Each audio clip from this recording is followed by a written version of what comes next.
हमारे वीडियो मसीहियों यानी क्रिश्चियंस को बाइबल सिखाने एवं उपदेश देने के लिए और उन लोगों के लिए बनाए जाते हैं जो सच्चे परमेश्वर को ढूंढ रहे हैं। किसी अन्य धर्म की आलोचना करना या उसके अनुयायियों का अपमान करना हमारा उद्देश्य बिल्कुल नहीं है। लेकिन कई क्षेत्रों में बाइबल की शिक्षाएं अन्य धर्मों के साथ मेल नहीं खाती। इसलिए अगर किसी को बाइबल की शिक्षाओं से ठेस पहुंचती हो तो कृपया हमारे वीडियो न देखें। प्रभु आपको आशीष दे। Our videos are made to teach and preach the Bible to Christians and to those who are seeking the true God. It is not our intention to criticize or insult any other religion or its followers. But there are many areas in which the teachings of the Bible do not match with those of other religions. So if anyone is offended by the teachings of the Bible, please do not watch our videos. God bless you. आइए हम बच्चों की ओर जाएंगे। Psalms 84:10 स्तोत्र संहिता भजन संहिता 84:10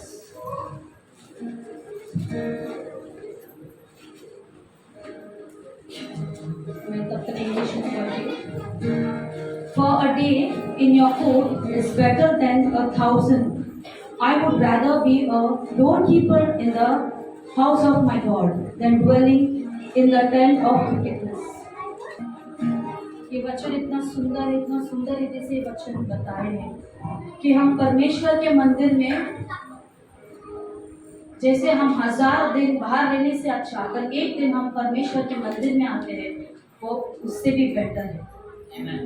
क्यों? क्योंकि आप सोचिए दुनिया में इस दुनिया में कंपटीशन है, डिमांडिंग है, दुष्टता बढ़ती जा रही है, विकेटनेस बढ़ती जा रहा है, कंपटीशन बढ़ते जा रहा है। बच्चों के लिए माँ बाप भी कंपटीशन में लगाए हैं। उसने वो फर्स्ट आई तो तू फर्स्ट आना, वो सेकंड आया तो तू क्यों सेकंड आई, तू फर्स्ट ही आना चाहिए। पढ़ाई में कंपटीशन चल रहा है, ऑफिस में कंपटीशन चल रहा है, पॉलिटिक्स चल रहा है। ये दुनिया पूरी बुराई से भरी है और हमारा परमेश्वर प्रेम से भरा है। वहाँ पे डिमांडिंग है, यहाँ पे डिमांडिंग नहीं है, यहाँ पे प्रेम है। हमारा परमेश्वर देता है, हमारा यीशु लविंग है, हमारा यीशु केयरिंग है, हमारा यीशु सप्लायर है, हमारे हर चीजों को पूरा करता है। ये दुनिया में लोग आपको मांगेंगे, हमारा खुदा हमसे आपसे मांगता नहीं, हमारा खुदा देता है। हमारा खुदा देने वाला है, हमारा खुदा प्रेम करने वाला है, हमारा खुदा आपको भटकाने वाला नहीं। अगर आप में कुछ भी बुराई है, जो भी प्रॉब्लम से अगर आप आते प्रभु के पास क्षमा मांगते, परमेश्वर आपको क्षमा भी करता है, क्योंकि यीशु ने आपके लिए वो कीमत मोजा है, वो कीमत उसने पे किया है। अगर हम एक दिन परमेश्वर का मंदिर में आने से अच्छा है, अगर आप उसे छोड़कर अगर कहीं और आप लोग हैं तो सावधान लोगों, आप मुसीबत में हैं, आपकी लाइफ में ट्रबल आ सकता है। फिर ये नहीं कहना हम परमेश्वर के मंदिर में हर टाइम जाते हैं, हम सब कुछ देते हैं, हमारे जीवन में प्रॉब्लम्स क्यों। सावधान लोगों, आपका एक गलती परमेश्वर तो आपको माफ कर देगा, पर शैतान को मालूम है आपको इस्तेमाल कैसा करना है।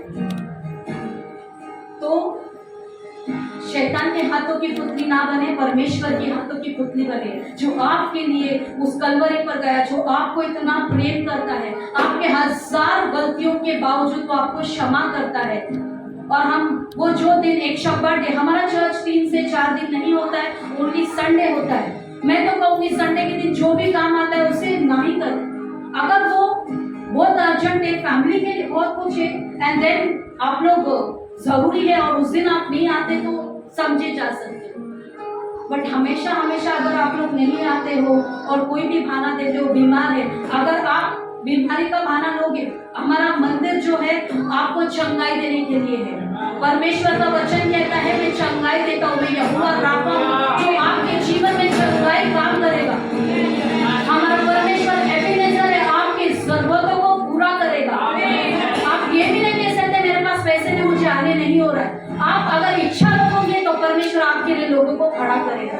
दैट इज माय गॉड, वो हमारा परमेश्वर जो अपने लिए सब कुछ दे चुका है, जो हमारे लिए सब कुछ कर चुका है। तो आप कलीसिया आने से रोके नहीं। अगर कुछ जरूरी प्रॉब्लम है it's okay, but come to the lord of the house. Okay, this is the very बहुत गंभीर बात है ये। अगर आप लोग घर पर बैठते हो और आप कहते हो कि ये चाहिए वो चाहिए, घर पे बैठ के आपको कुछ भी नहीं मिलेगा। अगर आपको चावल बनाना है तो आपको बाजार से चावल लेके आके बनाना पड़ेगा और फिर खाना पड़ेगा। आप बोलेंगे हम घर में बैठ के चंगाई मिलेगा, इम्पॉसिबल। परमेश्वर चमत्कार करेगा, वो आपको भी देखेगा कि आप कितने विश्वास योग्य हो उसके मंदिर में आने के लिए। आपका रिलेशन खुदा के साथ कैसा है वो आपको पता है, हमको नहीं मालूम। आपको और आपके परमेश्वर को पता है, परमेश्वर देख रहे लोग। तो कंटिन्यू चर्च को आते रहिए, विश्वास में बढ़ते रहिए। परमेश्वर आपको हर वो चीज देगा, आपको जो चाहिए वो मिलेगा। दुनिया में क्या हो रहा है आप अच्छे से जानते हो। आज हमारे लोग असुरक्षित है, महिलाएं असुरक्षित है। हम जैसे लोग ये जो उनके लिए प्रार्थना कर सकते हैं, जो हमारे देश को बचाने के लिए। थोड़ी क्या बोलते हैं, धर्मी जनों के प्रार्थना से बहुत कुछ होता है। अगर हम लोग मिलकर प्रार्थना करेंगे ये सारी चीजें रोक सकती है। अगर हम लोग कंटाल कर घर पर बैठते हैं तो वो प्रॉब्लम है। ओके, तो be careful, come to church regularly and God bless you church.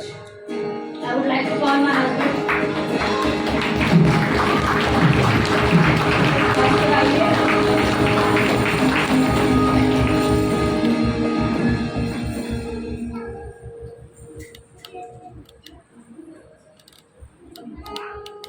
प्रभु की स्तुति हो, हालेलुया।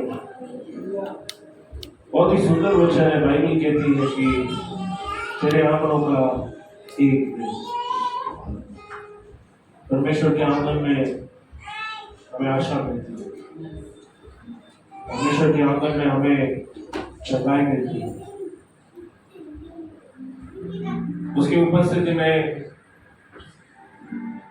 भय, चिंताएं, घबराहट दूर होती है। इसलिए हम नए नियम में पढ़ते यीशु ने लोगों को निमंत्रण दिया, मेरे पास आओ, मैं तुम्हें शांति दूं, मैं तुम्हें जीवन दूंगा, मैं तुम्हें चंगाई दूंगा। तो उसके भवन में एक दिन कहीं और 1000 दिन बिताने से उत्तम है। आप फर्क को देख सकते हैं। कई लोग इंतजार करते संडे कब आए। आप लोग उनमें से हैं जिनको इंतजार होता है संडे कब आए। कितने लोग हैं? सिस्टर माया को मैं उधर छोड़ रहा था, सिस्टर जो लोग संडे का इंतजार करते हैं वो परमेश्वर के भवन से प्यार करते हैं। उन्होंने परमेश्वर की उपस्थिति को अनुभव किया और वो जानते हैं कि जब मैं चर्च जाऊंगा मेरी सारी मुसीबतें, चिंताएं, मेरी सारी तकलीफें दूर हो जाए। बाइबल कहती है उसके भवन में एक दिन कहीं और 1000 दिन बिताने से उत्तम। और बाइबल में लिखा है कि मैं परमेश्वर के भवन की डेवड़ी पर खड़ा रहना है मुझे सबसे अधिक बात है। आइए अपने हाथों को उठाकर हम धन्यवाद करें कि प्रभु आपने हमें अंधकार, संसार में अंधकार है, दुष्टता है, बीमारी है, संसार में प्रभु उलझन है, कंफ्यूजन है, संसार में भय और डर का वातावरण है। सिर्फ तेरी उपस्थिति में प्रभु आनंद की बात हुई है, तेरी उपस्थिति में सामर्थ है, तेरी उपस्थिति में चढ़ाई है, तेरी उपस्थिति में छुटकारा है। अपने हाथों को उठा करके प्रभु यीशु मेरे जीवन में जो प्रभु की उपस्थिति, उसका अभिषेक बहुत महान रूप से एक जगह पर है। और अपने हाथों को उठा करके पवित्र आत्मा मेरे जीवन को छू, मेरे मन की आंखों को जोड़ दे, मेरे आत्मिक कानों को खोल, तेरा वचन मेरे दिल की गहराई में जाए। धन्यवाद यीशु मेरे जीवन को बचाने के लिए, जो दुख तूने मेरे लिए सहा। धन्यवाद यीशु, तेरे कारण मैं बचाया गया। धन्यवाद मुझे अपना बेटा बेटी बनाने। धन्यवाद प्रभु तू मेरा परमेश्वर। धन्यवाद प्रभु तेरे आंगन में आनंद की भरपूरी है। प्रभु हम तेरी उपस्थिति में आते हैं, तो हमारे छुपने का स्थान है। मुझे छोड़ कहाँ जाएंगे प्रभु, तू ही हमारे जीवन की आशा है। अपनी सारी तकलीफों से बता, प्रार्थना करो। इस समय जो भी तकलीफ आपको है बोलो, प्रभु मेरी सारी तकलीफ मैं तुझे देता हूँ, दर्द दुख तुझे देता हूँ, सारे दुखों से परमेश्वर आप मुझे बाहर निकालो, मेरी सारी समस्याओं से मुझे बाहर निकालो। और प्रार्थना करो, प्रार्थना करो, अपने मुख को खोलो, प्रार्थना करो प्रभु मेरी सारी पीड़ाएं, मेरी सारे दुख, मेरी सारी तकलीफ को दूर करो। धन्यवाद यीशु, हम आपकी स्तुति करते हैं, आपकी बड़ाई करते हैं। प्रभु आज शाम हम अपने आप को आपके हवाले करते हैं, इस जगह को आपके लहू से रखते हैं, यहाँ पर आए हर व्यक्ति को आपके लहू के आवरण में लाते हैं। प्रभु हर एक बंधन यीशु के नाम से टूट चुका है। जहाँ दुख होता है वहां चंगाई है, छुटकारा है, वहां पर आशीष है। धन्यवाद प्रभु, हम सबको इस जगह इकट्ठा करने के लिए, हमारी आराधना स्तुति को स्वीकार करने के लिए धन्यवाद प्रभु। हमारा मन सतर्क है, हमसे बातें कर प्रभु। यीशु बोले वाला मैं नहीं, आपका पवित्र आत्मा होने दिन मैं खटू और आप पढ़े। प्रभु ये लोग मुझे नहीं, आपको सुनने के लिए आए, सब कुछ आप ही के बारे में। तू कलीसिया का मस्तक है, हम सब आपकी देन है। परमेश्वर हमारे जीवन को छू ले, हमारे जीवनों को अपनी उपस्थिति से भर, अपने अभिषेक से भर। परमेश्वर सारी गड़बड़ी को, हर एक शैतान की झूठ को, हर बंधन यीशु के नाम से टूट जाए। प्रार्थना करते परमेश्वर, हर एक बोझ जो इस समय लोगों के मन में है, वो सारा बोझ यीशु के नाम से हट जाए। आप परमेश्वर हर एक दुख की भावना से लोगों के बाहर, शर्मिंदगी की भावना से बाहर। धन्यवाद यीशु, तूने अपना लहू बहाया और तेरे लहू के कारण हम तुझ में धर्मी हैं। धन्यवाद यीशु, हमें अपना बेटा अपना बेटी बना देंगे। इस मंडली को आशीष दे। जो लोग आज अपने घरों में रहेंगे प्रभु उन पर अनुग्रह कर, दया कर। तेरा आना बहुत नजदीक है परमेश्वर। जैसे संसार में अंधकार दुष्टता बढ़ती जा रही प्रभु, वो बहुत जल्दी आ रहा है। हर एक व्यक्ति को उसके पापों का प्रभु फल देने के लिए, उनकी पापों का दंड देने के लिए प्रभु हम धन्यवाद करते। तूने हमें नाश होने के लिए नहीं, लेकिन तूने हमें अनंत जीवन का वारिस होने के लिए चुना। हमारी मशालें जलती रहे, हमारी बत्ती में तेल दे दे प्रभु। तेरे आने के लिए हमें प्रभु जागते रहने के लिए मदद। यहाँ पर आए हुए हर एक परिवार को आशीष दे, छोटे से लेकर बड़ों को हम आपके हाथों में देते हैं। हर एक के जीवन को छोड़े, हर एक के जीवन को स्पर्श कर, हर एक के परिवार और घर के हालात और परिस्थिति में दखल दे परमेश्वर, और उनकी परिस्थितियों को बदल दे। सारा आदर महिमा और स्तुति आपको देते हैं और यीशु नासरी के नाम से प्रार्थना करते हैं और सब लोग कहेंगे आमीन। आइए जोरदार ताली की तरफ प्रभु को महिमा देते हैं। आप किसी भी कार्य कर सकते हैं और जोरदार ताली की तरफ प्रभु को करते हैं। हालेलुया। मैं हमारी वर्षिप के लिए जोरदार तालियां उनके साथ करता है। काफी सुधार हमारे वर्षिप नए गीत में प्रभु आप सबको आशीष दे। आप लोग अपनी जगहों पर बैठ जाए, जल्दी से अपने मोबाइल फोन बंद करें। बच्चे तो बच्चे ही हैं, उन्हें मस्ती करने दो, भागने दो, उनकी तरफ ध्यान मत दीजिए। पवित्र आत्मा बच्चों की सेवकाई कर रहा है, आप विश्वास करते हैं। इस समय आप प्रभु के वचन की ओर ध्यान दें। पिछले हफ्ता बहुत ही हमारे देश में शर्मनाक घटनाएं घटी। हमारे देश में आए दिन स्त्रियों के साथ दुर्व्यवहार, बलात्कार जैसी घटनाएं, मानवता को शर्मसार करने वाली बातें हो रही है। किसी ने पूछा दुनिया में सबसे खतरनाक जानवर कौन है? किसी ने कहा वो खतरनाक जानवर इंसान है, क्योंकि जानवर भी ऐसा नहीं करते। 15 अगस्त की सुबह जब पूरा देश आजादी का आनंद मनाने जा रहा था, तब एक बहुत शर्मसार करने वाली घटना कोलकाता में हुई। आरजी कर अस्पताल नाम का एक अस्पताल है, वहां पर 36 घंटे ड्यूटी करने के बाद एक ट्रेनिंग डॉक्टर, प्रशिक्षणार्थी डॉक्टर जो ट्रेनिंग ले रहे थे, 36 घंटे की ड्यूटी के बाद थककर वो कॉन्फ्रेंस हॉल में गए, क्योंकि वहां पर डॉक्टरों के लिए रेस्ट रूम नहीं था, और वहां पर वो आराम करने गए मरीजों की देखभाल करने के बाद। और वहां पर उसके साथ बहुत ही मतलब कई सारी बहनें यहाँ पर हैं, बहुत ही खतरनाक ढंग के साथ उससे जबरदस्ती की गई, उसका बलात्कार किया गया, उसे काफी पीड़ा पहुंचाई गई। वो चश्मा पहनती थी, चश्मे को चूर चूर करके उसकी आंखों में डाल दिया, आंखों से पूरा खून, ब्लड जो है वो बाहर आने लगा। ऑलरेडी कुछ साल पहले हमारे देश में निर्भया कांड हुआ था, और जो कुछ 15 अगस्त के दिन हुआ उसको निर्भया 2 कहते हैं। जब भी ऐसी घटनाएं होती है, लोग कैंडल मार्च निकालते हैं, शोर शराबा करते, चिल्लाते, और थोड़ी देर के बाद सब जैसे चलता है वैसे ही चलता है। यानी जब भी हमारे देश में कुछ होता है तो उससे कुछ सीख लोगों को निकली। कल शनिचर को पूरे देश के डॉक्टरों ने हड़ताल की, सारे प्राइवेट क्लिनिक, डॉक्टर, सभी चीजें बंद थी, और वो मांग कर रहे कि देश में एक ऐसा कानून आए, डॉक्टरों की हिफाजत, सुरक्षा। निर्भया कांड के बाद देश में एक कानून ऑलरेडी आया। कानून मनुष्य को ऐसे काम करने से रोक नहीं सकता।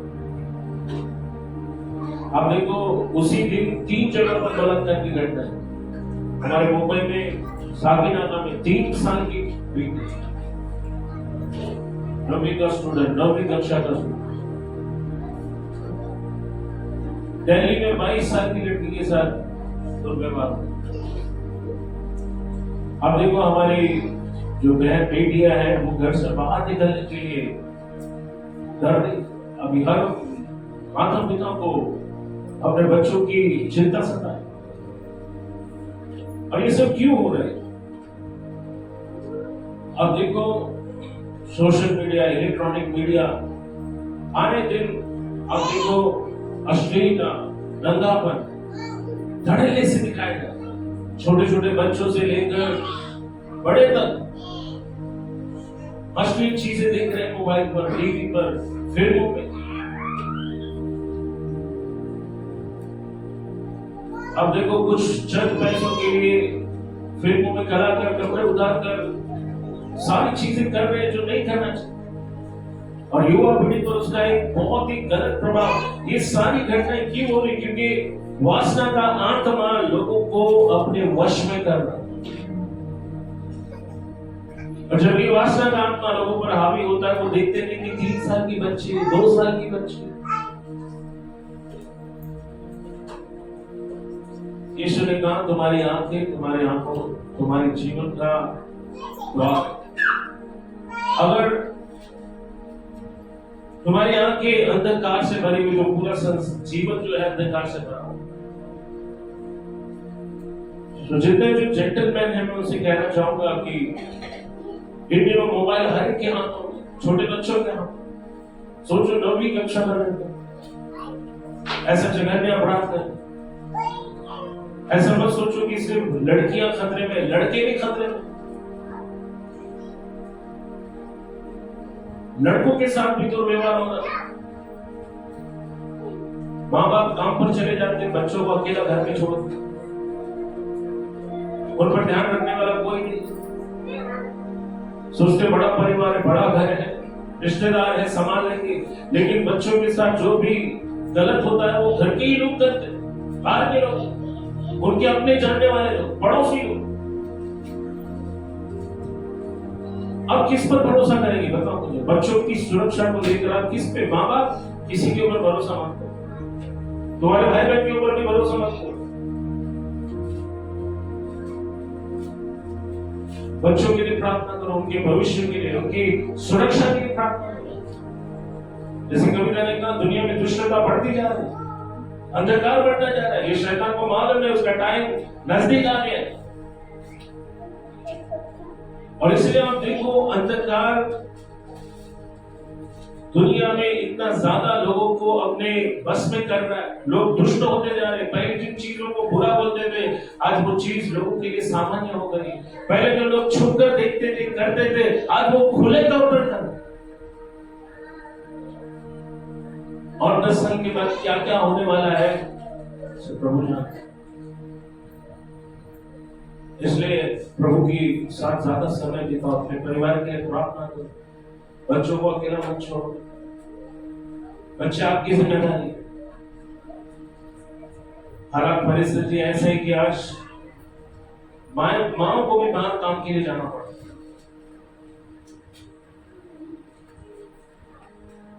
इस बात का ध्यान रखो कि घर में कोई बड़ा हो जिस पर आप भरोसा करें, जो आपके गैर हाजिरी में आपके बच्चों का ख्याल रखे। बाजू वाले पर, रिश्तेदार पर भरोसा मत करो। Be careful.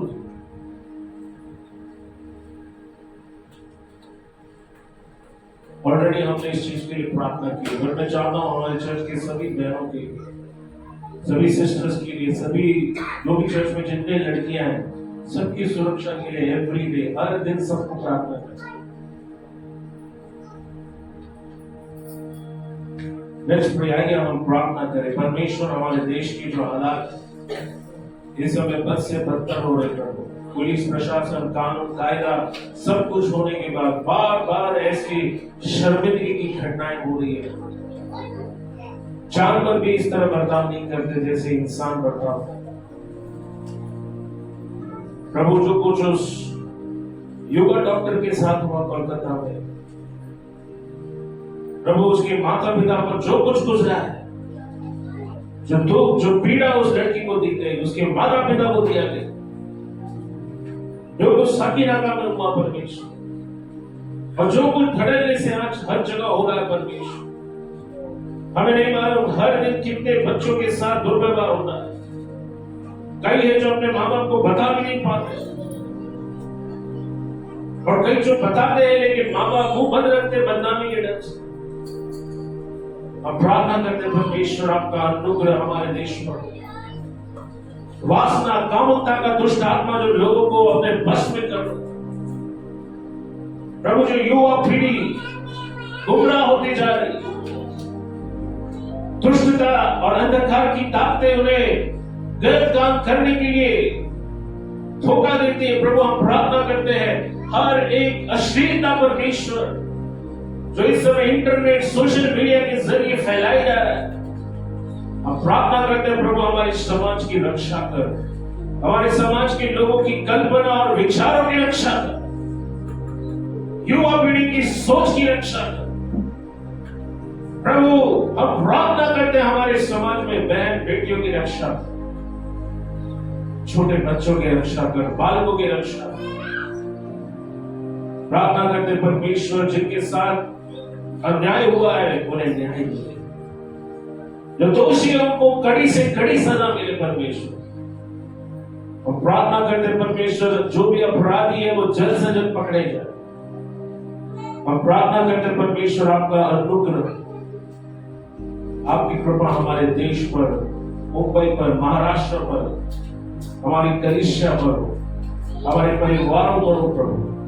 हर एक विपत्ति से हर एक की रक्षा कर, बुराई से रक्षा, तो हमारे छुटने का स्थान है परमेश्वर।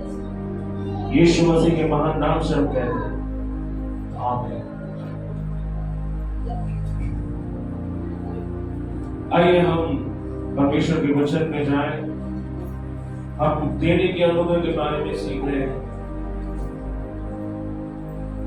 लास्ट संडे हमने चंगाई की सभा रखी और मुझे मालूम पड़ा कई लोगों को प्रभु ने चंगाई दी। जितने लोगों के पास गवाही है, कुछ ही देर में हम आपको गवाही के लिए मौका देंगे। पिछले रविवार अगर आप आए थे और आपको चंगाई प्रभु ने दी है, अगर आप चंगे हो चुके हैं, अगर आपको वो दर्द, वो तकलीफ नहीं है, तो आप आगे आकर परमेश्वर की महिमा के लिए गवाही दे सकते, मनुष्य के लिए नहीं। कोई मनुष्य आपको चंगा नहीं कर सकता, कोई पास्टर आपको चंगा नहीं कर सकता।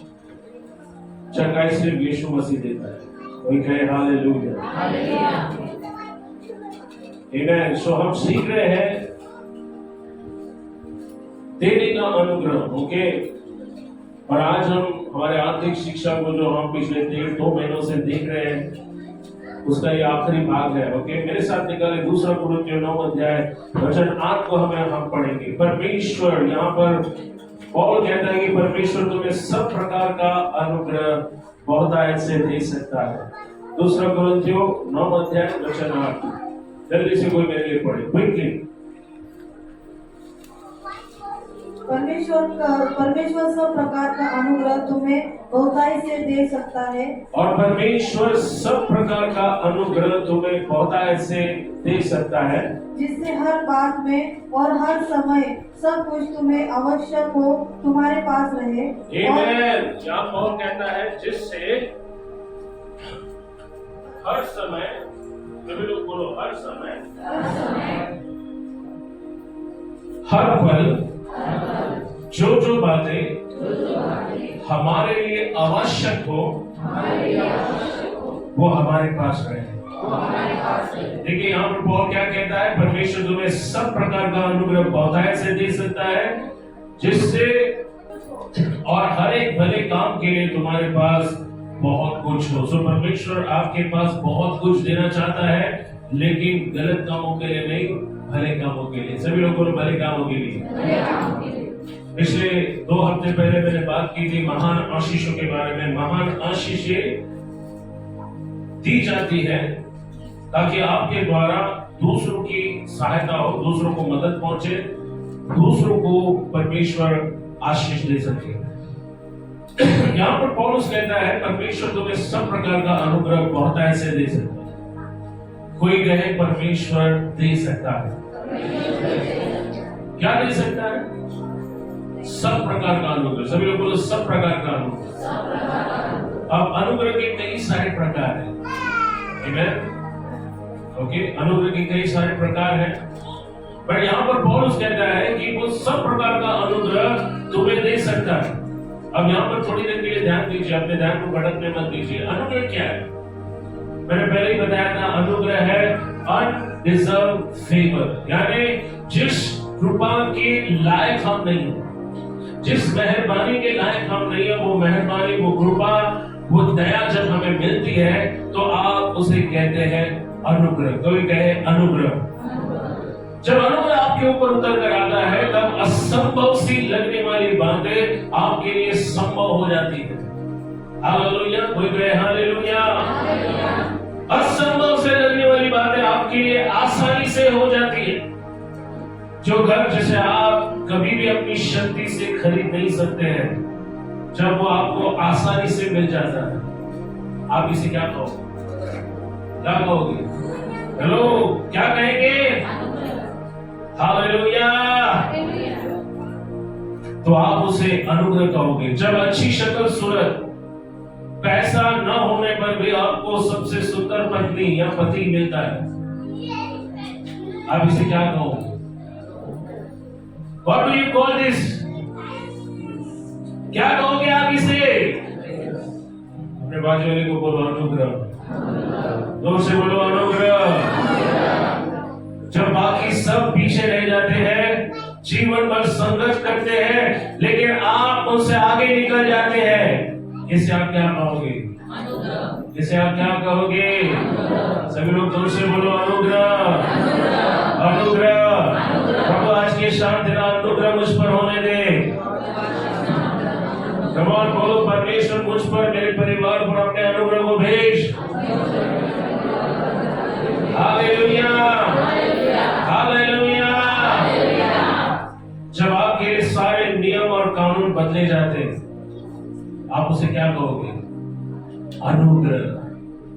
सबके लिए 10 बजे तक सारी चीजें खत्म हो जाती है, विंडो बंद, लेकिन आप पर अनुग्रह है, बंद हुआ विंडो भी आपके लिए खुल जाता है। क्या ये? परमेश्वर का अनुग्रह। सबका रिजेक्ट हो गया फॉर्म, आपका अकेले का फॉर्म एक्सेप्ट किया। क्या है? अनुग्रह। क्या है ये? हालेलुया। जब आप कम से कम वेतन में भी राजा रानी की तरह रहते हो, what do you call this kavita? क्या बोलेंगे आप इसको? हाँ, आपका पड़ोसी बोलेगा मेरा पति इतना कमाता है, लेकिन फिर भी हम लोग बहुत तकलीफ से गुजारा चलाते हैं। आप कैसे कर पाते हो सब? How do you manage everything? क्या कहोगे? ये क्या है? ये क्या है? जब परमेश्वर आपको बहुत ऐसे अनुग्रह देता है, आपको महान आशीष देता है, तब हमेशा याद रखें कि ये आशीष परमेश्वर आपको इसलिए देता था कि इस पृथ्वी पर उसके राज्य को आप आगे बढ़ाएं। इब्रानियों 4:16 को पढ़ो जल्दी से। कुछ इसलिए आओ हम अनुग्रह के सिंहासन के निकट निवास कर चले। बाइबल कहती है इसलिए आओ हम कहाँ जाएं? अनुग्रह के सिंहासन। हाँ, बाइबल कहती है आओ हम हियाव पाकर। हियाव एक बहुत हिंदी शुद्ध हिंदी है। हियाव का मतलब है साहस, हियाव का मतलब है हिम्मत। बाइबल कहती है इसलिए आओ हम पूरे साहस के साथ अनुग्रह के सिंहासन पर के पास जाए। अब परमेश्वर जिस सिंहासन पर विराजमान है, वो भी कौन सा सिंहासन है? अनुग्रह का सिंहासन। हेलो, परमेश्वर जिस सिंहासन पर विराजमान है, वो भी कौन सा सिंहासन है? अनुग्रह का सिंहासन। हालेलुया। यस, पढ़िए। लेकिन हम पर दया हो और वह अनुग्रह पाए जो आवश्यकता के समय हमारी सहायता करे। वो अनुग्रह पाए जो आवश्यकता के समय हमारी क्या करे? हमारी क्या करे? सुनो, सबसे कठिन स्त्री के साथ रहना है। लोग बोलते कैसे तुम रहते हो? एक मिनट में हम रह नहीं पाएंगे। भाई, परमेश्वर का अनुग्रह है। झगड़ालू किस्म के पति के साथ रह रहे हो इतने साल से, 25 साल हो गया शादी को। भाई बोलती है परमेश्वर का अनुग्रह है। कई सालों से खड़ूस बॉस के अधीन काम कर रहे हो। कई लोग आए 6 महीने में छुट्टी हो गई, 2 महीने में काम छोड़ के भाग गए। तुम 10 साल में कैसे टिके इधर? देखो, इसीलिए ऑफिस जाने के पहले बोलो प्रभु मुझे तेरे अनुग्रह का जरूरत है। यहाँ पर लिखा है आवश्यकता के समय जो अनुग्रह की आवश्यकता आपको है, डिफिकल्ट लोगों के साथ रहना, काम करना, इसके लिए क्या बोल रहा है परमेश्वर? मुझे क्या कर? अनुग्रह दे। जब कोई मीटिंग में आप जा रहे हो, सामने वाला बहुत खड़ूस है, सामने वाला बहुत सख्त है, सामने वाला बहुत ज्यादा रुबाब दिखा रहा है, प्रभु को बोलो परमेश्वर अनुग्रह कर। परमेश्वर क्या कर? अनुग्रह दे। इंटरव्यू को जा रहे हो, कहो परमेश्वर वहां पर 20 लोग होंगे, लेकिन तेरा ऐसा अनुग्रह हो कि वो 20 में से मुझे सिलेक्ट किया है। क्या बोलते हैं इसको? अनुग्रह। मेरिट लिस्ट वाले बैठे हैं, लेकिन फिर भी परमेश्वर ने अनुग्रह किया और आप सिलेक्ट हो गए। चकरा रहा है सर, 90% मेरे पास है, तेरे पास 70 लेके कैसे तेरे को सिलेक्ट किया? क्या है ये? क्या है ये? अनुग्रह। ये इसको हम कहते हैं अनुग्रह। और यहाँ पर शायद पौलुस ने, जिसने इब्रानियों के खत को लिखा है, यहाँ पर इब्रानियों को लिखने वाला कहता है इसलिए आओ हम परमेश्वर के अनुग्रह के सिंहासन के पास जाए, ताकि जिस अनुग्रह की हमें आवश्यकता हो वो अनुग्रह हमें मिले। ध्यान दीजिए, यहाँ पर परमेश्वर ने आपको आशीष होने के लिए बुलाया ताकि दूसरे हमारे द्वारा आशीष पाए। उत्पत्ति 12 में परमेश्वर ने अब्राहम से कहा था तेरे द्वारा संसार की जातियां आशीष पाएंगी, तो आशीष का अमूल होगा। हमें व्यवस्था के श्राप से छुड़ाया गया है। हम अब मजबूरी के कारण अपना पैसा परमेश्वर के सामने नहीं लाते, डर के कारण हम प्रभु को नहीं देते, लेकिन अब हम इसलिए देते हैं क्योंकि हम मसीह में नई सृष्टि है।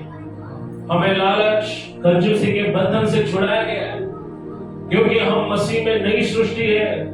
जीवते परमेश्वर का आत्मा हमारे अंदर निवास करता है, और यही वो परमेश्वर का आत्मा है जो हमारे मनों में इच्छा और काम दोनों का प्रभाव डालता है। फिलिपियों 2:13 में पौल कहता है कि ये परमेश्वर ही है जो तुम्हारे मन में इच्छा और काम का प्रभाव डालता है। कोई भी काम आप ऐसे नहीं करते, परमेश्वर को आपके मन में वो बात डालनी पड़ती है। हालेलुया। जो परमेश्वर है जो आपके मन और भावनाओं पर अपने कामों का प्रभाव डालता है। आज हम देखेंगे 3 चीज जब हम अनुग्रह के साथ देते हैं तो उसमें कौन सी बातें होती है। अगर आप लिखना चाहते हैं लिखो। नंबर 1, अनुग्रह के साथ देना आनंद से होता है। अनुग्रह के साथ देना आनंद से होता है। पिछले हफ्ते हमने सीखा था मकदूनिया की कलीसिया के बारे में। मकदूनिया की कलीसिया हम सभी के लिए आदर्श है। पौलुस मकदूनिया की कलीसिया का जिक्र करता है कि वो अपने भारी क्लेश में, वो अपने भारी कंगालपन में भी उन्होंने देना जारी रखा, वरन सबसे अधिक उन्होंने दिया। आप देखो इस दुनिया में उल्टा होता है। जब रिसेशन आता है, जब महंगाई बढ़ती है या मंदी आती है, राइट, जब जॉब कट होते हैं, सैलरी कट होता है, तब लोग खर्चा करना बंद कर देते हैं, राइट, लोग देना बंद कर देते हैं। बट प्रभु के राज्य में उल्टा है। जब ज्यादा प्रॉब्लम होती है, लोग सबसे ज्यादा देते हैं। अब सुनो, यहाँ पर मकदूनिया की कलीसिया का देना उनकी बाहरी परिस्थिति पर आधारित नहीं था। वचन कहता है उन्होंने तब दिया जब वो भारी कंगालपन और क्लेश से होकर जा रहे थे। बड़ी समस्याओं में होने के बावजूद देना यह अलौकिक बात है, और परिणाम है परमेश्वर के उस अनुग्रह का जो हमारे भीतर काम करता है। दूसरा कुरिन्थियों 9 अध्याय 7 वचन कहता है परमेश्वर हर्ष से देने वाले से प्रेम करता है। परमेश्वर किससे प्रेम करता है? हर्ष से देने का मतलब है आनंद। आनंद का दूसरा नाम है हर्ष। जब हम प्रभु के लिए देते हैं तो हमारे मन में कुड़कुड़ाना नहीं चाहिए। जब हम प्रभु के भवन के लिए, उसके राज्य के लिए देते हैं तो हमें मन में दुखी होकर नहीं देना है, क्योंकि बाइबल कहती है परमेश्वर हर्ष से देने वाले से प्रेम करता है। शायद आप बाहर झूठी स्माइल रख रहे हो, लेकिन दिल में अगर तकलीफ है तो परमेश्वर आपकी भेंट कभी स्वीकार नहीं करेगा। परमेश्वर आपके मन को जानता है। नंबर पहली बात हम देखते हैं, जब अनुग्रह के साथ दिया जाता है तो वो आनंद से होता है। नंबर 2, अनुग्रह के साथ देना उदारता से होता है। अनुग्रह के साथ देना उदारता से होता है। सभी लोग बोलो उदारता। उदारता क्या है? उदारता का मतलब है दरिया देना। उदारता का मतलब है कि कंजूसी जो लोग नहीं करते, जो दिल खोलकर देना जानते हैं। मकदूनिया की कलीसिया का आनंद बड़ी उदारता के साथ उमड़ पड़ा। जो उदारता से बोते हैं वो उदारता से काटेंगे। पौल कहता है जिन्होंने बहुत दिया वो बहुत काटेंगे, जिन्होंने थोड़ा दिया वो थोड़ा काटेंगे। दूसरा कुरिन्थियों 7 अध्याय वचन 6 में आप इसे पढ़ सकते हैं। अनुग्रह हमें प्रेरणा देता है कि हम खुले मन से दें। जब आरब की कलीसिया के लोग पवित्र आत्मा से भर गए, आपको मालूम आरब की कलीसिया, प्रथम शताब्दी की कलीसिया, 2000 साल पहले जब पहली बार कलीसिया का जन्म हुआ, वो दिन पेंटेकोस्ट का था। लोग पवित्र आत्मा से भर गए, अन्य भाषा में बोलने लगे। लेकिन पवित्र आत्मा से भरे जाने का चिन्ह सिर्फ अन्य भाषा में बोलना नहीं है। पवित्र आत्मा से जो लोग भरते हैं वो कंजूसी, लालच से भी बाहर आते। सुनिए, प्रथम शताब्दी की जो कलीसिया थी उन्होंने क्या किया? उन्होंने पवित्र आत्मा से भरे जाने के बाद अपने खुद की सारी चीजों पर से अपना अधिकार छोड़ दिया। हेलो, पहली शताब्दी की कलीसिया में जो लोग थे, जब वो पवित्र आत्मा से भर गए, सुनो मैं क्या बोल रहा हूं, उन्होंने अपनी खुद की चीजों पर जो अधिकार था उसे क्या किया? उन्होंने कहा ये हमारा नहीं है, ये मेरा नहीं है, ये हम सबका है। उन्होंने क्या बोला? ये मेरा नहीं है। सुनो, मेरा तेरा कब होता है मालूम है? हाँ, मेरे 2 बच्चे हैं और जब भी मैं कुछ चीजें लाता हूं, एक के लिए अगर मैं लाता हूं तो उस समय मुझे बहुत तकलीफ से गुजरना पड़ता है। जितना माँ बाप बैठे वो जानते हैं, क्योंकि एक के लिए लाया और दूसरों के लिए नहीं लाया तो फिर बच्चे आपको परेशान करेंगे। और मेरी पत्नी भी फिर डांटती है कि तुमको मालूम है घर में 2 है, तुम एक क्यों लेकर आए? अगर एक चिप्स का पैकेट लाया है और मैं बोलता हूं दोनों बांटो, वो नहीं बांटते, बोलता नहीं मेरा है। तो अगर मैं 2 चिप्स का पैकेट लाता हूं तो एक बोलेगा ये मेरा है, एक तेरा है। सोचो, बच्चों को किसी ने सिखाया नहीं स्वार्थी होना, लेकिन बच्चे जानते हैं ये मेरा है। आप देखो जब से हम बड़े हो गए हम देखते हैं कि मनुष्य का स्वभाव हमें दूसरों के साथ चीजें शेयर करने नहीं देता, क्योंकि हमारे अंदर स्वार्थ है, हमारे अंदर बहुत सारी चीजों का लालच होता है। बट यहाँ पर देखो जो लोग पवित्र आत्मा से भर गए उन्होंने अपनी खुद की चीजों से अपना मालिकाना हक वापस कर लिया, उन्होंने अपना अधिकार छोड़ दिया। प्रेरित 4 अध्याय 32 को कोई पढ़े, प्रेरित 4 अध्याय वचन 32। विश्वास करने वाले की मंडली एक चित्त और एक मन की थी, यहाँ तक कि कोई भी अपनी संपत्ति अपनी नहीं सुनो, यहाँ पर बाइबल क्या कहती है? विश्वास करने वालों की मंडली एक चित्त थी। वहां पर सबसे बड़ा चमत्कार क्या हुआ मालूम? वो सबके सब एक थे, उनमें एकता थी। अब कुछ लोग बोलते हैं कि इतने सारे लोगों को एक साथ रखना थोड़ा मुश्किल है, क्योंकि हर एक के अलग अलग विचार है, हर एक की सोच अलग है, तो हर कोई ज्यादा देर तक एक नहीं रह सकता। बट यहाँ पर आप देखो बाइबल क्या कहती है, वो विश्वास करने वाले लोग 3000 से ज्यादा लोग ऑलरेडी आ चुके थे, ऑलमोस्ट 5000 लोग दूसरे दिन चर्च में आए, तो हजारों की संख्या में लोग चर्च में थे, बट फिर भी उनका सोच एक था, उनका मन एक था।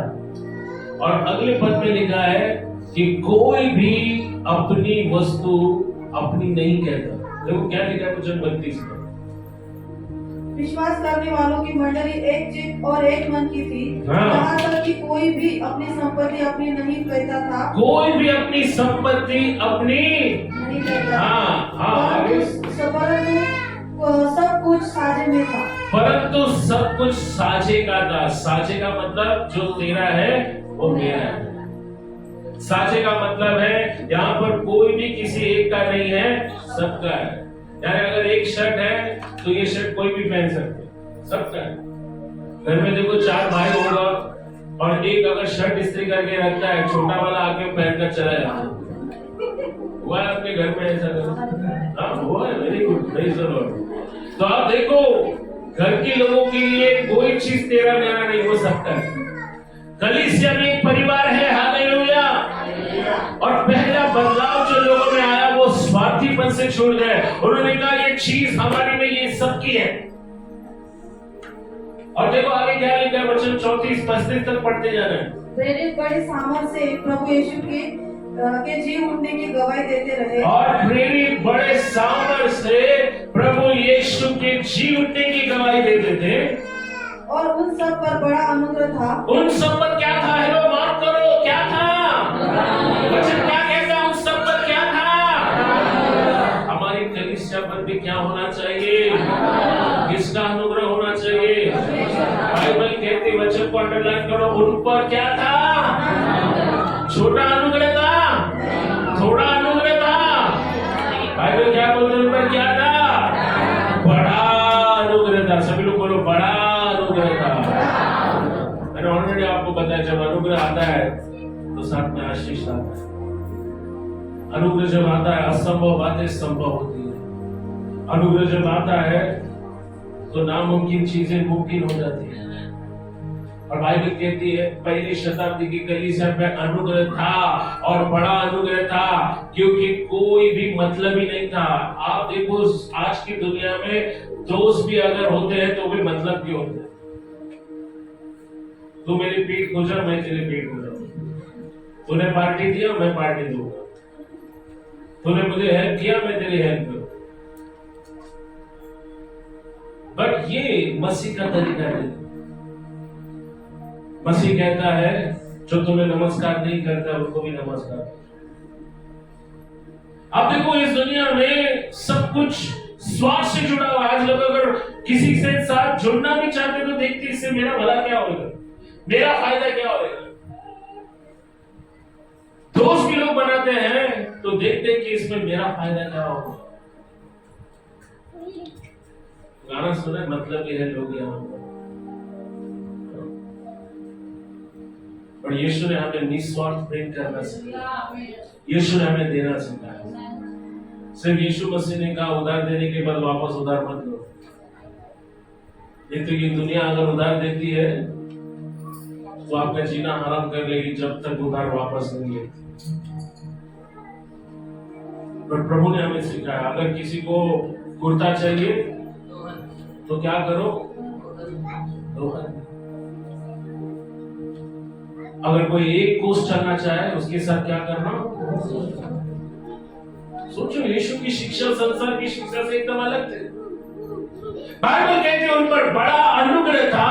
और देखो चमत्कारिक वचन आगे क्या कहता है, उनमें कोई भी दरिद्र न था। अंडरलाइन करो, उनमें कोई दरिद्र नहीं था। हेलो, उनमें कौन क्या नहीं था। ये चमत्कार है, जब आप मसीह में आते हो आप दरिद्रता से छूट जाते हो, आप गरीबी से बाहर आते हो, आप कंगाली से बाहर आते हो। हालेलुया। हमारी भी ये प्रार्थना होनी चाहिए कि हमारे बीच कोई दरिद्र नहीं हो, हमारे बीच कोई कंगाल नहीं हो। हालेलुया। आपके बिल्डिंग में कभी आपको एक वाटी साकर के लिए पड़ोसी के पास जाना ना पड़े, उल्टा पूरा बिल्डिंग आपके दरवाजे पर आए, ताई दूध आएगा है, ताई चाय पत्ती आएगा है, ताई साकर आएगा है, मीट आएगा है। ईश्वर माया बोली हमें का दुकान खोल जाए। मजाक कर रहे। पर यहाँ बाइबल कहते हैं उनमें कोई भी दरिद्र नहीं था। आप पूरी दुनिया घूमो, आज तक किसी को यीशु के नाम से भीख मांगते हुए देखा है? सबके नाम से भीख मांग रहे हैं, बट यीशु के नाम से आज तक किसी को भीख मांगते हुए देखा है? बाइबल कहती है यीशु में विश्वास करने वाले गरीब नहीं रहते, वो दरिद्रता से बाहर। Hallelujah, praise the Lord. कुछ लोगों का ऐसा सोचना है कि यदि एक व्यक्ति मसीह है, परमेश्वर में विश्वास करता है, तो उसके लिए गरीब रहना, उसके पास कुछ ना होना नम्रता और परमेश्वर की भक्ति का चिन्ह है, जो कि सरासर गलत है। ऐसी सोच भी गलत है। कुछ लोगों को तो ऐसा भी लगता है और वो समझते हैं कि हमें फटे हाल और कमी घटी का जीवन बिताना चाहिए क्योंकि परमेश्वर ऐसे लोगों से प्रेम करता है। बिल्कुल गलत। आप अगर फटे हुए कपड़े पहनकर सुसमाचार देने जाओगे, आपकी लोग सुनेंगे, जाने जा तेरा कपड़ा ही फटे, क्या तेरा भला नहीं हुआ, मेरा कैसा भला रहेगा। काफी दिन पहले मैंने एक सिस्टर की गवाही सुनी। वो चर्च में क्यों आती थी मालूम है? क्योंकि उनके पड़ोस में मसीह लोग रहते थे जो हर संडे कड़क इस्त्री मारकर, अच्छे कपड़े, खुशबूदार परफ्यूम मारकर चर्च में जाते। और ये सिस्टर उनको हमेशा देखती थी कि ये लोग कहाँ जाते हैं पूरी संडे, इतना बंद करके, इतना परफ्यूम मारकर, इतना एकदम सज धज के किधर जाते। तो एक दिन उसने अपने पड़ोसी को पूछा, तुम कहाँ जाते हो? उसने कहा हम चर्च जाते। फिर कौन सा चर्च? तो इधर बाजू में है, यीशु मसीह पर हम विश्वास करते। और वो एक हफ्ते उनके साथ चलकर उस चर्च में देखने के लिए क्या होता है। और वहां उसको सुसमाचार मिला और उसके बाद उसका जीवन बदल गया। तो आप देखो, आप इस दुनिया में यीशु को रिप्रेजेंट करते हो। फटाला गंजी पहनकर स्टोर पे मत जाओ दुकान में दूध लेने के लिए, क्योंकि लोग आपको वॉच करते हैं। हालेलुया। कबर्ड में से बिना इस्त्री का कपड़ा पहनकर ऑफिस मत जाओ, कोई नहीं जाता है ना। क्योंकि आप ऑफिस में रिप्रेजेंट करते हो, किसको रिप्रेजेंट करते हो? यस। अब राजा की बेटी हो, अरे राजा की बेटी अगर फटे हाल में घूम रही है, कोई यकीन करेगा मैं राजा का बेटी? एकदम कड़क स्त्री होना चाहिए। हालेलुया। और अगर नहीं है, प्रार्थना करो, परमेश्वर देगा।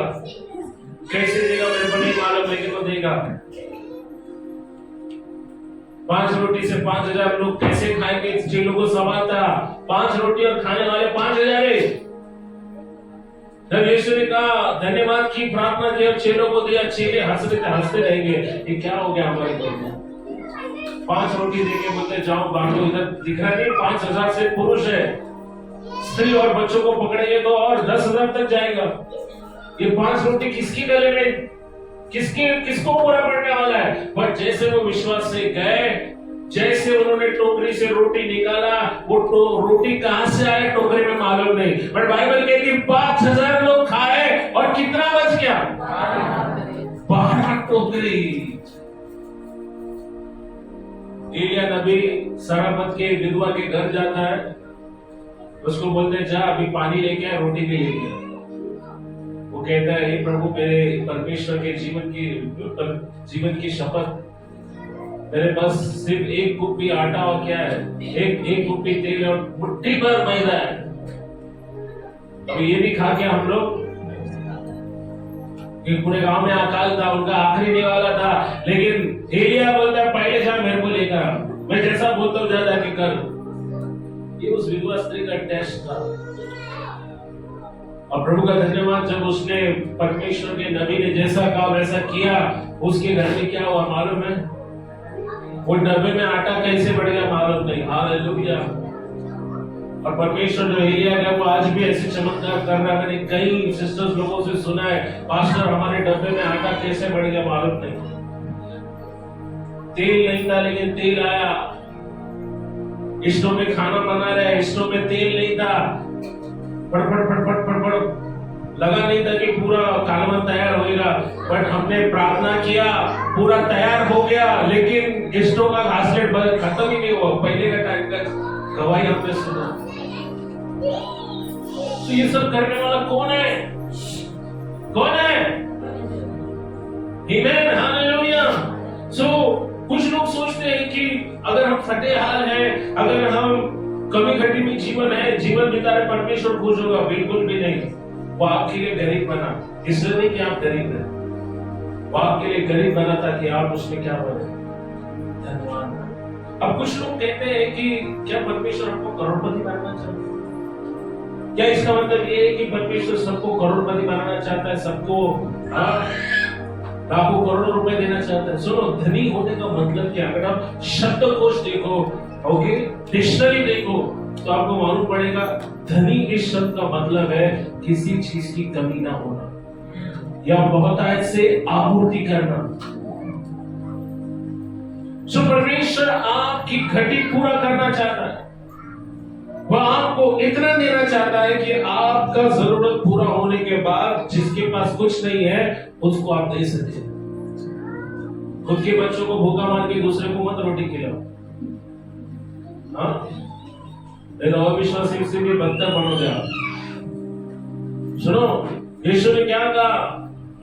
जो रोटी बच्चों को दी जाती वो कुत्तों को। यीशु मसीह स्त्री के विश्वास को परख रहा था। स्त्री ने कहा प्रभु रोटी नहीं, कम से कम चारा चुरा तो दे। यीशु ने कहा जा, तेरा विश्वास बहुत बड़ा है, तेरे विश्वास के जैसा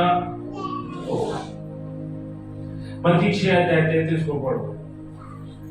प्रभु यीशु ने कभी ऐसा नहीं कहा कि आपको गरीबी में जीवन जीना चाहिए। देखो बाइबल क्या कहती है, मत्ती 6:33, पहले तुम उसके राज्य और धार्मिकता को ढूंढो। कहो परमेश्वर पहले क्या आना चाहिए? पहले जॉब आना चाहिए, नौकरी, करियर, दुकान, धंधा, क्या आना चाहिए? सुनो, जो लोग संडे के दिन काम पर जाते हैं उनका ईश्वर उनकी नौकरी है, उनका काम है। जो लोग संडे को चर्च आने के बजाय दुकान में रहते हैं उनका ईश्वर उनका दुकान है। सुनो यहां पर, पहले किसे आना चाहिए? तुम्हारा करियर, जॉब, बिजनेस किसको आना चाहिए? क्या लिखा है यहां पर? पहले तुम किसकी खोज करो? पहले तुम पैसे कमाओ? नहीं तो पैसा तुम्हारा ईश्वर बन जाएगा। क्या लिखा है यहाँ पर? इसीलिए पहले तुम परमेश्वर के राज्य को और उसके धर्म की खोज करो। पहले क्या आना चाहिए? पड़ोसी को पूछो पहले क्या आना चाहिए? क्या लिखा है आपके बाइबल में? क्या आना चाहिए? पहले क्या आना चाहिए? ड्यूटी आना चाहिए, नौकरी आनी चाहिए, करियर आना चाहिए, कॉलेज आना चाहिए, पढ़ाई लिखाई, बिजनेस, दुकान, क्या आना चाहिए? क्या आना चाहिए? पहले परमेश्वर का राज, उसकी धार्मिकता को तुम लो, फिर क्या होगा? तो ये सब वस्तुएं भी तुम्हें मिल। बोलो ये सब वस्तुएं, कुछ वस्तुएं नहीं, सब वस्तुएं। बोलो सब वस्तुएं, सब वस्तुएं क्या होगी? मिल जाएगी, आपको दे दी जाएगी। आप कमाओगे नहीं, आपको मिलेगी, आपको जोड़ा जाएगा, आपके जीवन में दिया जाएगा। बहुत पावरफुल वचन है। यहाँ पर ऐसा नहीं लिखा है कि विश्वास करने से तुम्हें सब वस्तु तुमसे ले ली जाएगी। ऐसा लिखा है? क्या लिखा है मत्ती 6:33 में कि ये सब वस्तुएं तुम्हें मिल जाएगी। बाइबल ये नहीं कहती विश्वास करने के कारण ये सारी चीजें तुमसे ली जाएगी। विश्वासियों, विश्वास करने के बाद आपके जीवन में बदलाव आना चाहिए, आपकी परिस्थिति हालात में बदलाव आना चाहिए, क्योंकि बाइबल कहती है अगर आप पहला स्थान परमेश्वर को दोगे, पहला स्थान उसे दोगे, तो जो आपको चाहिए वो सब आपको मिल जाएगा। हालेलुया। एक और वचन हम देख सकते हैं लूका 6:38 को आप देखो, उदारता से देने का एक अच्छा सबसे बढ़िया उदाहरण लूका 6:38। लूक 6:38 पेन से रेखांकित करें। 6:38 लूक 6:38। दिया करो तो तुम्हें दिया जाएगा, लोग पूरा नाम दबा दबाकर और हिला हिलाकर और उभरता हुआ तुम्हारी गोद में डालेंगे। सुनो सुनो सुनो, इस दुनिया का दस्तूर क्या है? लो, कितने लोगों को लेना अच्छा लगता है? गिफ्ट लो, आशीर्वाद लो, पैसा लो, लो लो लो लो लो और बाइबल कहती है दो। सभी लोग बोलो दो। बाइबल सिखाती है सिर्फ लेना ही सीखो मत, देना भी सीखो। हालेलुया। सो बाइबल बोलती दो दो दो तो तुम्हें दिया, और कैसे दिया जाएगा? कौन एक्शन के साथ बोलो, दबा दबा कर, हिला हिला कर। कैसे? कितने लोगों ने बेल खाया? बेल मालूम वो बेल वाला भैया कैसे करता है?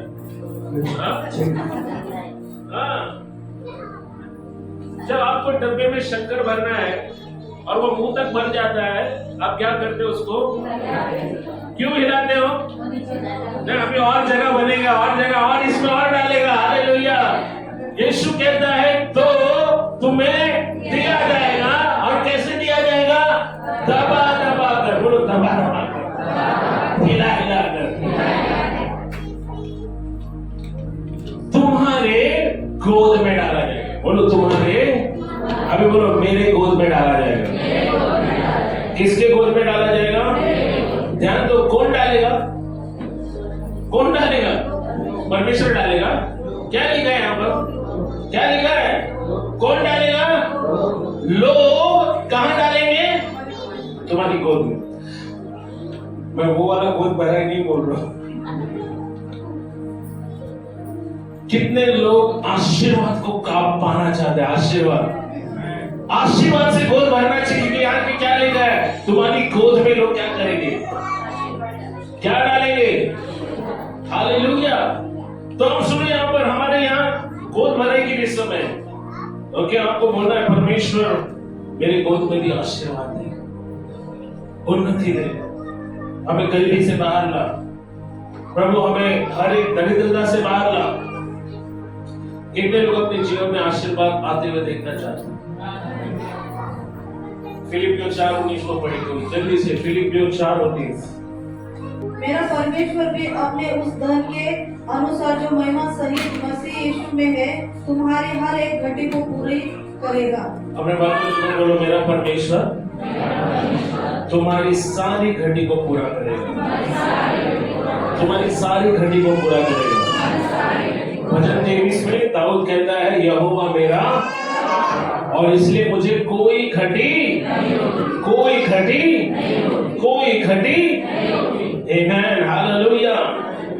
सो मेरा परमेश्वर मसीह यीशु में अपनी महिमा के उत्तम धन के अनुसार तुम्हारी सारी घटी को पूरा करेगा। नंबर 3, अनुग्रह के साथ देने में बलिदान शामिल है। क्या शामिल है? सो बलिदान जब देते हैं क्या होता है मालूम है? दर्द होता है। जिस जानवर को काटा जाता है बलिदान के लिए, यीशु मसीह हमारे लिए बलिदान हुए। पुराने नियम में लोग जानवरों का बलिदान देते, अभी जानवरों का बलिदान नहीं तो परमेश्वर स्वीकार करता है। जानवरों का बलिदान बंद हो गया है, वो पुरानी बात थी। पर यीशु मसीह जब क्रूस पर मरा, उसे भी मारा गया, काटा गया, उसके हाथ पैरों में कीड़े डाले गए, भयंकर पीड़ा और दर्द से हो गया। लेकिन क्या आपको मालूम है, जब हम परमेश्वर को देते हैं उस समय अगर हमें दर्द नहीं होता है तो वो बलिदान का भेंट नहीं है। जब भी आप दान देने के लिए अपने जेब में हाथ डालते हो और अगर आपको लगता है कि मैं सिर्फ 100 रुपए दे सकता हूं, उस टाइम पे 200 रुपया दो, तब आपके दिल को क्या होगा? शांति। बहुत अनुभव है इनके पास। शांति नहीं, दर्द होता है। किधर दर्द होता है? हाँ, पैसे जाते हैं तो खुशी होती है कि दर्द होता है, और पैसे आते हैं तो दर्द होता है या आनंद होता है? पैसे मिलते हैं तो अच्छा लगता है ना। लाड़की बहन कितने लोगों को मिला? अरे मिला, अरे वाह, वेरी गुड। जैसे सरकार ने घोषणा किया लाड़की बहन योजना आने वाली, चलो चलो चलो सब फॉर्म भर देंगे, चलो। बेचारे भाई लोग बोलते हमको भी लाड़का भाव बनाओ। Praise God. अगर बहनों ने फॉर्म नहीं भरा जल्दी भर दो, गवर्नमेंट दे रहा है, क्यों पीछे रहना? हालेलुया। जितने भी दिन मिल रहा है अच्छी बात है कि नहीं? कुछ तो सपोर्ट मिल रहा है। हम देखते हैं, पौल कहता है कि मेरा परमेश्वर भी तुम्हारी सारी घटी को पूरा करेगा। मकदूनिया के गली से हमारा आदर्श है, उन्होंने अपनी घटी से दिया, अपने भारी कंगालपन से दिया। संसार में जो धर्मान है वो गरीबों को देते हैं, परंतु परमेश्वर का अनुग्रह गरीबों को देने वाला बना देता है। सुना आपने मैंने क्या? संसार में जो दान धर्म कौन करता है? धनवान लोग, सेठ लोग। बट यहाँ पर प्रभु के राज्य में होता है, गरीब लोग देने में आगे। आप इसको क्या बोलते हैं? देने का अनुग्रह। बाइबल कहती देना धन्य है। आप जानते हैं बाइबल में एक स्त्री जिसको हम एक विधवा स्त्री के रूप में देखते हैं, मेरे साथ। ओके, मार्क 12 अध्याय, मरकुस 12:41 से 44। जल्दी से।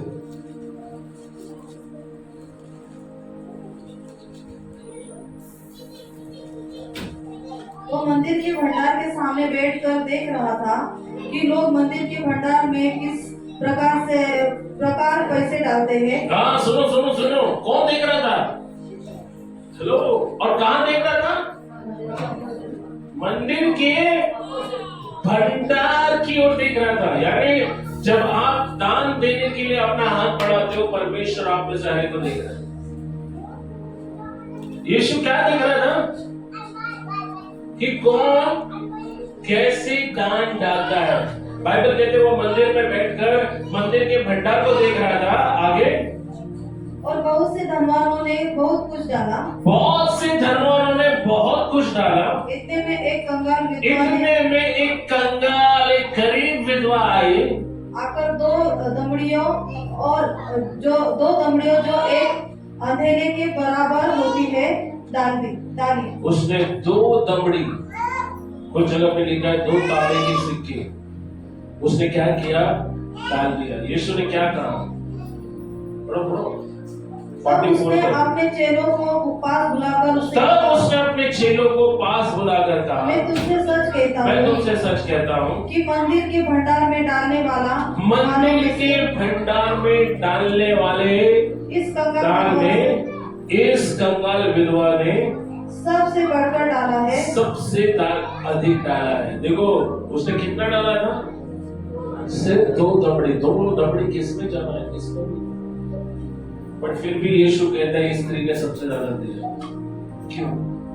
आप कितना देते हो परमेश्वर उसको नहीं देखता है। परमेश्वर आपके हृदय को देखता है कि आप उसे किस तरह देते हो। उस स्त्री के पास सिर्फ 2 दमड़ी थे। सोचो, शायद उस पैसे से वो अपने लिए भोजन खरीदती, शायद वो उसके काम आता है, लेकिन उसने कहां डाला? कहां डाला? और परमेश्वर का बेटा क्या कहता है? जितने लोगों ने दान दिया उसमें इस स्त्री ने सबसे ज्यादा दिया, क्योंकि बहुत लोगों के पास बहुत था, उसमें से थोड़ा निकाल कर उसने डाला, लेकिन इस स्त्री के पास जो कुछ था वो सब उसने क्या किया? सुनिए, बाइबल कहती है देना धन्य है। परमेश्वर हमें देने वाला बनाना चाहता है। हम कभी भी देने के द्वारा परमेश्वर की कृपा को अर्जित नहीं करते। वो चाहता है कि हम सबसे पहले अपने आप को दें। किसको दें? जब बलिदान की बात आती, रोमियो की पत्री 12 अध्याय में पौल कहता है किसका बलिदान कर? अपने शरीर का। लास्ट वचन हम देखेंगे रोमियो 12 अध्याय 1 और 2। इसीलिए हे भाइयों, मैं तुमसे परमेश्वर की दया स्मरण दिलाकर विनती करता हूँ। इसलिए मेरे भाइयों, मैं परमेश्वर की बड़ी दया स्मरण करके तुमसे विनती करता हूँ कि अपने शरीरों को जीवता और पवित्र और परमेश्वर को भावता हुआ बलिदान अपने शरीरों को, सब लोग बोलो अपने शरीरों को क्या करो? क्या करो? बलिदान दो। तो इसका मतलब क्या आप शरीर को काटे? नहीं। बलिदान, शरीर को बलिदान करने का मतलब क्या है? शरीर की भावनाएं, शरीर की इच्छाएं, शरीर की वो सारी आदतें जो परमेश्वर को नहीं भाती, उसको क्या करो? उसको क्या करो? इसका मतलब अगर आप सिगरेट पीते हो, सिगरेट पीना आपके शरीर का आदत है, उसके बिना आपका शरीर नहीं रह सकता, तो सिगरेट छोड़ दो। इसको क्या बोलते हैं? शरीर का बलिदान। मेरी पत्नी अक्सर बोलते हैं आप उपवास करते हो। सिर्फ भूखे रहना उपवास नहीं है। कभी कभी जो चाय आप पीते हो बहुत ज्यादा, कभी कभी अपने चाय का भी बलिदान है, मोबाइल फोन का बलिदान है। आज लोगों को मोबाइल का बहुत आदत है कि नहीं? मोबाइल के पहले दुनिया कितनी अच्छी थी। 8 बजे लोग सो जाते थे। आज देखो 4 बजे भी ऑनलाइन है।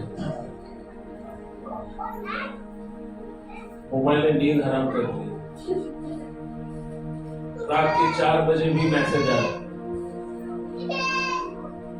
माँ को लग रहा है बेटा चादर में सो रहा है, लेकिन बेटा इंस्टाग्राम पे। कुछ बच्चे हंस रहे हैं। सुनो, यहां पर बलिदान दो। अपने जो चीजें आपको बहुत प्यारी है उसका क्या करो? हम नाइट प्रेयर करते हैं महीने में एक बार। अभी काबला नाइट प्रेयर कभी है? 20 सितंबर को हम नींद का बलिदान देते हैं। नाइट प्रेयर में बहुत, देखो अभी तो हमारे चर्च में बहुत सारे लोग उत्साहित हैं, पूरा हॉल भर जाता है। शुरू में 4-5 लोग आते हैं, पर अभी ऐसा लग रहा है सब लोग प्रभु के लिए एक रात बलिदान देने को तैयार है, नहीं सोएंगे। शरीर को बलिदान, शरीर का क्या करना है? शरीर को बलिदान यानी शरीर को जिस चीज की आदत है उसका क्या करो?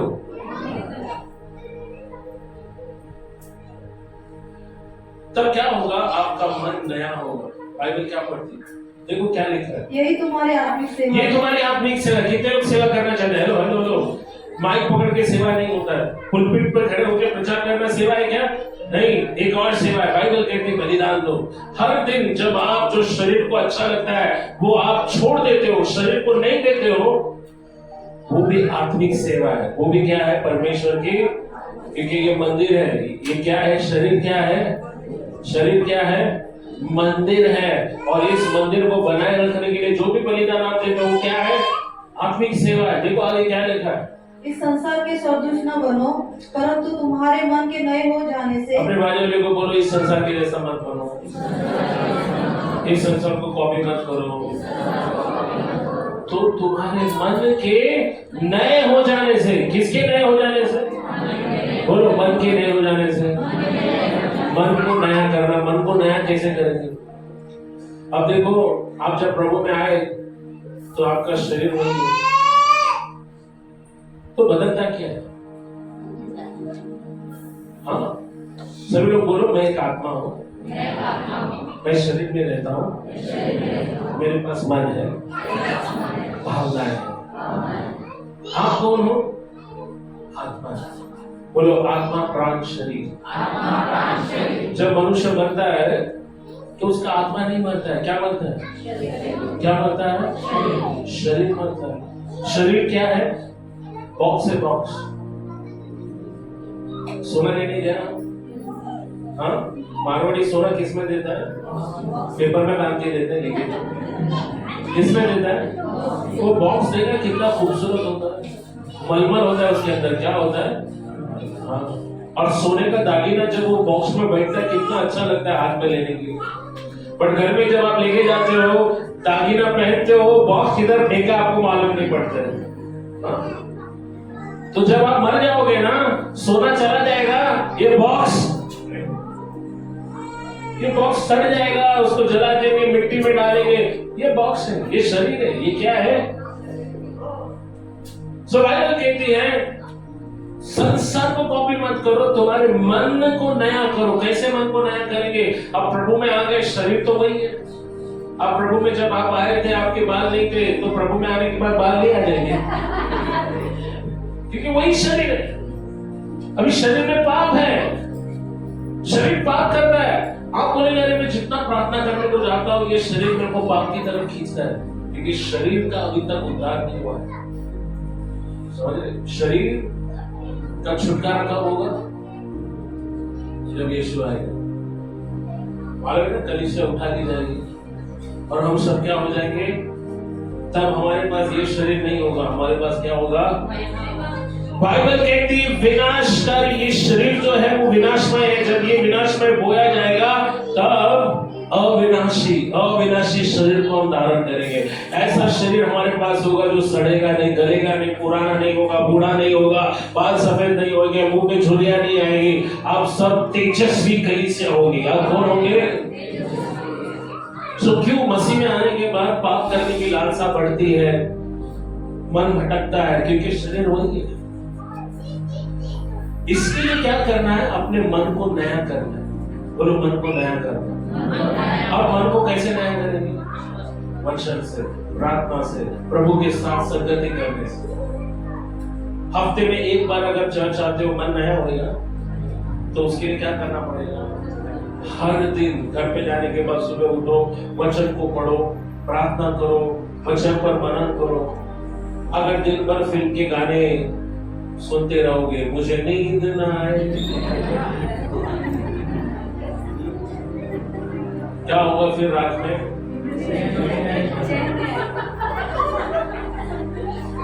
यीशु क्या हो रहा है मेरे साथ? क्यों नींद नहीं आ रहा है? अरे सुबह तो सुना था, नींद नहीं आ रही। मन को नया करना है तो क्या करना पड़ेगा? अगर आप इंस्टाग्राम पे, सोशल मीडिया पर भूतिया रील्स देखते हो तो रात में क्या सपने में दिखाई देगा? क्राइम पेट्रोल देखते हो तो रात में क्या देखेगा? कोई तुम्हारा ही। अरे कोई इधर ही है ना? अरे रात इधर ही है। मन नया करना है, कैसे करोगे? टीवी का प्रोग्राम से मन नया नहीं होगा, मोबाइल देखने से मन नया नहीं होगा। मन नया होगा वचन को पढ़ने से। रोज वचन को पढ़ो, मनन करो। सिर्फ पढ़ना नहीं है। कुछ लोग फटाफट पढ़ लेते हैं, 10 मिनट के बाद पूछो क्या पढ़ा, मालूम नहीं। क्योंकि कुछ लोग करने के लिए करते हैं, पढ़ना है इसके लिए पढ़ते हैं, कुछ समझ में नहीं आता। चर्च जाना है इसके लिए, प्रार्थना करना है इसके लिए। जब मेरे बेटे का मनपसंद खाना सामने होता है ना प्लेट में, तो प्रार्थना कैसे करना? अरे क्या प्रार्थना किया?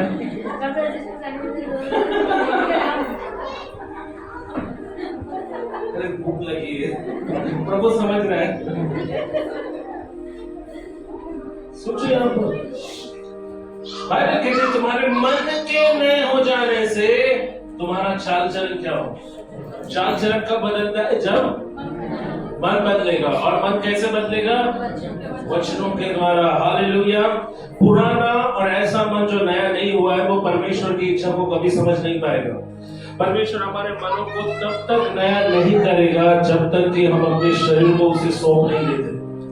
केवल तभी आप पूरी तरह से अपने जीवन को समर्पित करते हो। परमेश्वर अपनी भली भांति सिद्ध इच्छा को तभी हम पर प्रकट करेगा।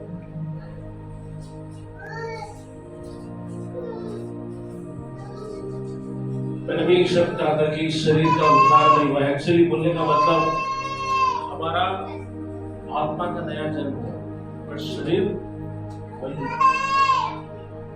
क्या है? सच हमको प्रार्थना करना है नया माइक के लिए। तीनों माइक का बैटरी गया है, क्या है? क्या कर रहे हो लोग?